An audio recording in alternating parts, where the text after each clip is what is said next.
श्री स्वामी समर्थ. मी स्नेहल. आज आपण 3 वर्षाच्या मुलीसाठी साडीपासूनचा घागरा कसा बनवायचा हे बघणार आहोत. तर त्यासाठी मी इथे कॉटनचं अस्तर घेतलेलं आहे, 4 फोल्ड करून घेतलेले आहेत आणि वरच्या बाजूला मी कापड इक्वल करून घेते आणि तिथून आपण मेजरमेंट घ्यायचे आहेत. तर टॉपची उंची आपल्याला रेडी 12 इंच पाहिजे, म्हणून +1 इंच 13 इंचावरती मी इथे मार्क करून घेते आणि इथून आपण कापड कट करून घेऊया, म्हणजे तुम्हाला मेजरमेंट दाखवताना मला सोपं जाईल यासाठी. तर अशा पद्धतीने आपलं हे 4 फोल्ड आहेत, त्यामुळे आपला पुढचा आणि पाठीमागचा भाग रेडी एक साथच आपल्याला मिळेल.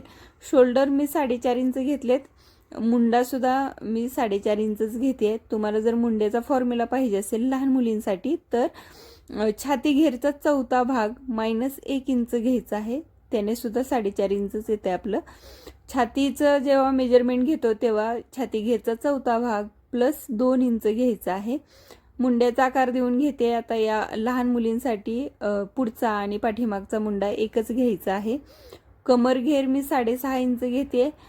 छाती घेरपेक्षा अर्धा ते 1 इंच कमी घेऊ शकता तुम्ही. तर हे अशा पद्धतीने मी मेजरमेंट्स घेतलेत. गळा रुंदी आहे ती मी 2 इंच घेतली आहे. गळा उंची 2.25 इंच घेतली आहे. 3 इंच किंवा 2.5 इंच सुद्धा घेऊ शकता. मुलींची तब्येत कशी आहे त्यावरती तुम्ही गळा उंची घेऊ शकता. सिंपल गोलाकार कमर घेतलेला आहे, तिथे आपण 1 इंचावरती मार्क करून घेणार आहोत आणि एक आकार देऊया. यामुळे छान कमरेला टॉप बसतो फिटिंगला आणि दिसायला खूप सुंदर दिसतो. तर त्यासाठी 1 इंचावरती मार्क करून घ्या. आता सिंपल कटिंग करून घ्यायचं आहे. फक्त इथे आपण गळा उंची आपण पुढच्या भागाचीच घेतलेली आहे, तर पाठीमागे घेऊया.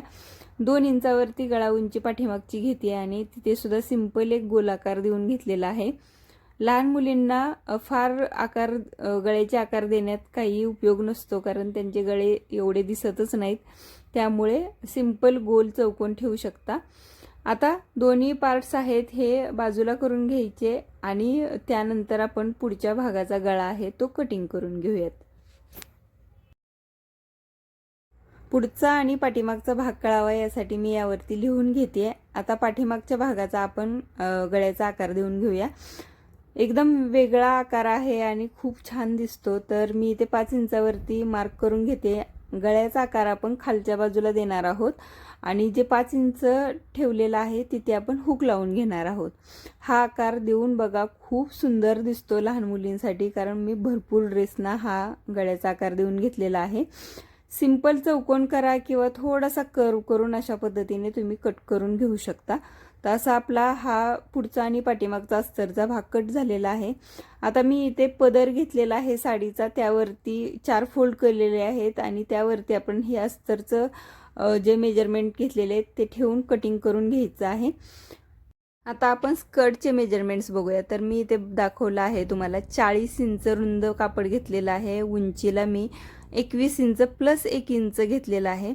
आपल्याला रेडी स्कर्ट 22 इंचाचा पाहिजे, पण आपण 21 इंच +1 इंच एक्स्ट्रा शिलाई मार्जिनसाठी आणि वरती 1 इंचाची आपली पट्टी असणार आहे स्कर्टची. तर त्यासाठी तुम्ही साडीचा अखंड भाग घेऊ शकता. 40 इंच +40 इंच म्हणजे 80 इंचाचा मी अस्तर इथे तसं घेतलेलं आहे. 21 इंच उंची आणि 80 इंच लांबी याची घ्यायची आहे. अखंड कापड लागणार आहे आपल्याला, पण माझा साडीचा भाग आहे तो मला फोल्ड करून कटिंग करून घ्यावा लागला, त्यामुळे पण मी त्याला सुद्धा जॉईन करून घेणार आहे पुढे. तर अशा पद्धतीने आपलं हे अस्तर सुद्धा कट झालेलं आहे.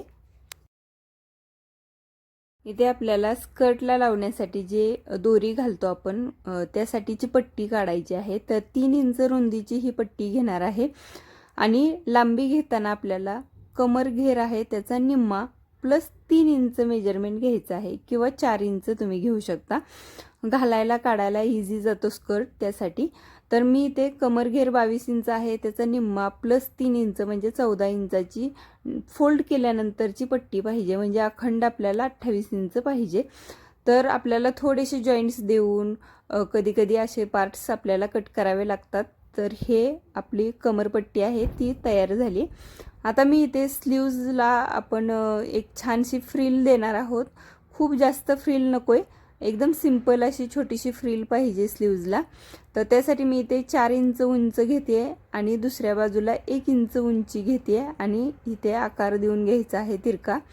सिंपल आहे, त्यालाच आपल्याला प्लिट्स द्यायचे आहेत आणि एक छानसा आकार येणार आहे.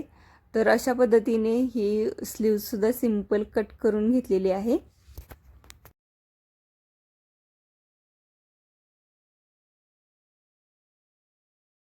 आपलं कटिंग तर सगळं झालेलं आहे कंप्लीट. आता आपण शिलाईला सुरुवात करणार आहोत. तर पहिल्यांदा पुढचा भाग आपण शिवून घेणार आहोत टॉपचा.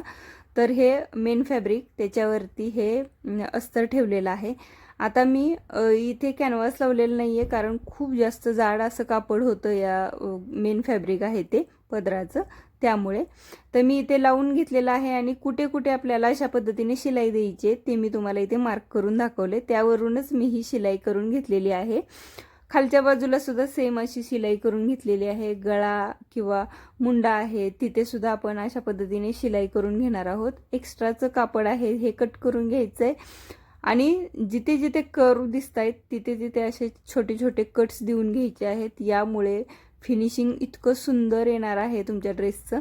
तर अशा पद्धतीने सगळीकडे जिथे कर्व आहे तिथे कट्स देऊन घ्या आणि कापड पलटी करून घ्यायचं आहे. इतकी सोपी पद्धत आहे याची ही शिवण्याची. खूप सिंपल पद्धत आहे ही.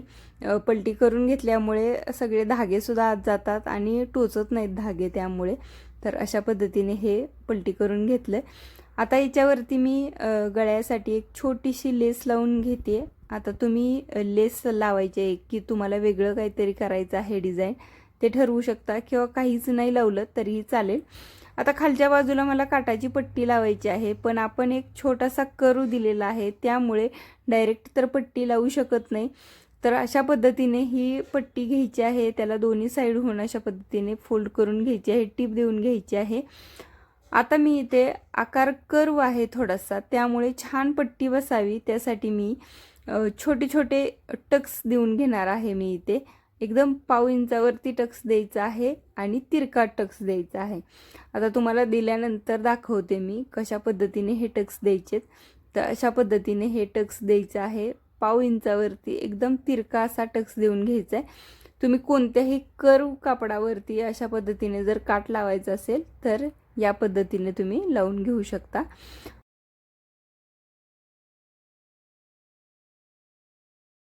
हा पुढचा भाग रेडी झालेला आहे टॉपचा. याच्यावरती सुद्धा मी बो बनवून लावणार आहे, ते सुद्धा मी तुमच्यासोबत शेअर करते. आता आपण पाठीमागचा भाग तयार करून घेऊयात. तर मेन फॅब्रिक सरळ ठेवायचं आहे, त्याच्यावरती हे अस्तर आणि सेम आहे.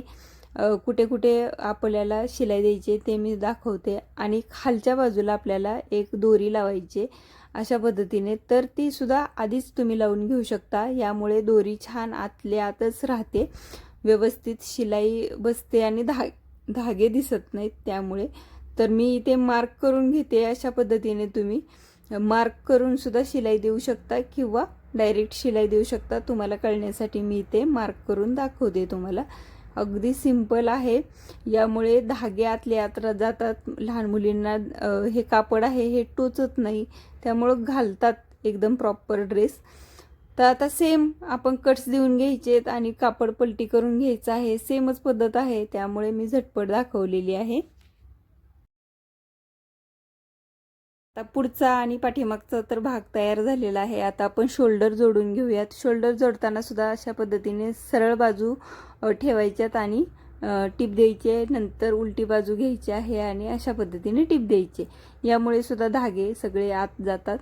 आता पाठीमागचा भाग आहे त्याला आपल्याला हुक लावून घ्यायचे आहेत. तर अशा पद्धतीने तुम्ही बघू शकता पाठीमागच्या साईडला आपण मध्यभागी एक कट देऊन घेऊयात आणि जसं ब्लाऊजला आपण हुक पट्टी आणि लूक पट्टी लावतो त्या पद्धतीने तुम्ही इथे सिंपल एका बाजूला हुकची पट्टी आणि एका बाजूला त्याची लूक म्हणजे हुक घालण्यासाठी जे असतात त्याची पट्टी अशी तयार करून लावू शकता.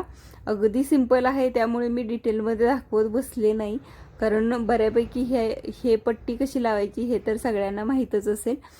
तशा पद्धतीने आपलं हे हुक आणि लूकची पट्टी तयार झालेली आहे. आता आपल्याला स्लीव्ज तयार करून घ्यायची आहे. तर स्लीव्जसाठी अशा पद्धतीने आपण कटिंग करून घेतलं होतं. तर सरळ जी बाजू आहे त्यावरती असे डबल फोल्ड करून आपल्याला टिप देऊन घ्यायची आहे. आणि तुम्ही इथे अस्तरसुद्धा लावू शकता, पण सिंपल आहे, छान कडक कापड आहे, त्यामुळे मी अस्तर लावलेलं नाही आहे. आता दुसरी जी कर्ववाली बाजू आहे त्याच्यावरती छोटे छोटे अशा प्लीट्स देऊन घेतलेले आहेत मी. इथे बघू शकता, अगदी सिंपल आहे. आणि 1 इंचाची जी बाजू आहे त्याच्यावरती सुद्धा मी डबल फोल्ड करून कापड डबल फोल्ड केलेलं आहे. आता या स्लीवचा मध्य घेतलेला आहे तो बरोबर आपण शोल्डरवरतीच अशा पद्धतीने आतमध्ये लावूया. आणि तिथून आपलं ही जी स्लीव्ज आहे ती किती पोहोचते, आपली कुठंपर्यंत पोहोचते ते बघायचंय. आणि तिथून आपल्याला शिलाई द्यायला सुरुवात करायची आहे.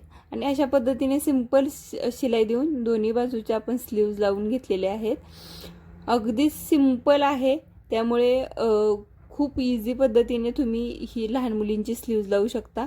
आता फिटिंग करताना सुद्धा सरळ बाजू ठेवायची आहे आणि सरळ टीप द्यायची आहे. नंतर आपण पलटी करून अशा पद्धतीने फिटिंग करून घ्यायचं आहे. यामुळे सगळे धागे आहेत हे सगळे आतमध्ये जातील, कसलंही ड्रेस टोचणार नाही तुम्हाला. त्यामुळे अशा पद्धतीने शिलाई करू शकता.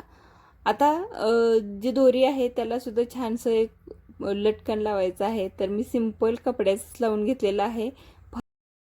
थोडासा फास्ट करावा लागतोय, कारण जास्त वेळ गेला तर तुम्ही लोक बघत नाही व्हिडिओज, त्यामुळे थोडंसं फास्ट मी दाखवते. तर इथे बो करण्यासाठी मी 6 इंच बाय 6 इंचाचा चौकोन, कापडाचे 2 चौकोन आणि एक कॅनव्हासचा चौकोन. तर खाली पहिल्यांदा कॅनव्हास ठेवला आहे, त्याच्यावरती मेन फॅब्रिक आणि त्याच्यावरती दुसरं मेन फॅब्रिक ठेवलेलं आहे. आणि पूर्ण चौकोन शिलाई देऊन घ्यायची आहे. कॉर्नर्स कट करायचे. आता जो एक सिंगल पार्ट आहे एका बाजूचा कापडाचा तो धरायचा आहे आणि त्याला एक अशा पद्धतीने सरळ कट देऊन घ्यायचा आहे, छोटासा 1 ते 1.5 इंचाचा. आणि त्याच्यातून हे कापड सगळं बाहेर काढायचं आहे. तर या पद्धतीने बघू शकता, यामुळे खूप छान फिनिशिंग येईल तुमच्या बोला. तर तुम्ही अशा पद्धतीने नक्की ट्राय करा. आता हे कट केलेलं कापड आहे हे शिवून घेऊयात. आणि सिंपल आपल्याला बो जसं आपण नेहमी करतो त्याच पद्धतीने करायचं आहे, पण प्रॉपर बो येण्यासाठी ह्या टेक्निक्स थोड्या वापरल्यात तर खूप छान होतो.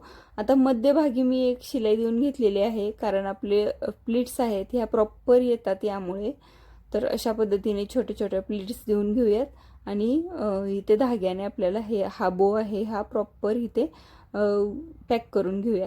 आता इथे मी मध्ये लावण्यासाठी एक छोटीशी लेस घेतलेली आहे. तर अशा पद्धतीने सिंपल यावरती लेससुद्धा लावून घेऊया, किंवा कापडाची पट्टी इथे तुम्ही लावू शकता. इथे धाग्याने हा बो आहे हा पुढच्या बाजूला टॉपच्या अशा पद्धतीने शिलाई करून घ्यायचा आहे. हा सुई धाग्यानेच आपल्याला हा बो लावावा लागतो. तर तुम्ही या बोवरती मोती वगैरे सुद्धा लावू शकता. आता स्कर्ट शिवताना तुम्हाला मी सांगितलं होतं की 40-40 इंच घेतलेलं होतं, तो जॉईन करून घेणार आहे. सेम मी अस्तर घेतलेला आहे, त्याला सुद्धा खालून डबल फोल्ड करून घेतलेला आहे. आता वरच्या बाजूने आपण अस्तर मेन फॅब्रिकला जॉईन करून घेऊया. अस्तर आणि मेन फॅब्रिक आपण सेम लांबीचं रुंदीचं घेतलेलं आहे. आता मी इथे 4 इंच सोडून अशा 1-1 इंचावरती प्लीट्स द्यायला सुरुवात केलेली आहे. तर अशा पद्धतीने पूर्ण घेरला आपण प्लीट्स देऊन घ्यायच्यात. आणि जी वरची आपण पट्टी काढलेली होती 3 इंचाची, त्याचं जे 28 इंच मेजरमेंट आहे तेवढंच मेजरमेंट आपलं ह्या प्लीट्सचं सगळ्या घेरचं झालं पाहिजे. ते झाल्यानंतर आपण ही जी काटाची पट्टी आहे आपली वरची जी दोरी लावण्याची ती त्याच्यावरती लावून घ्यायची.